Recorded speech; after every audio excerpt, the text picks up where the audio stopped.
Қарақалпақстан Республиканың Амудария район Маңғыт қаласы мен туылып ойнап өскен жерім бар. Жеңгелбақ деп ат алған ол даласы. Bir жағымда партсез елі жайласқан. Ауыл елі тойларымда тойласқан. Елім халқым бірін-бірі сыйласқан. Көрініп тұр партсез деген ел атым.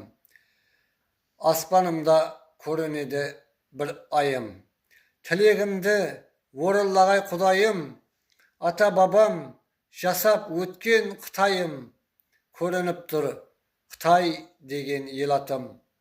Мен айландым талай, жерлерді кездім. Кеуілімде оянады бір сезім.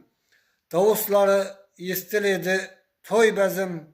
Шекаралас боп жайласқан Хорезм.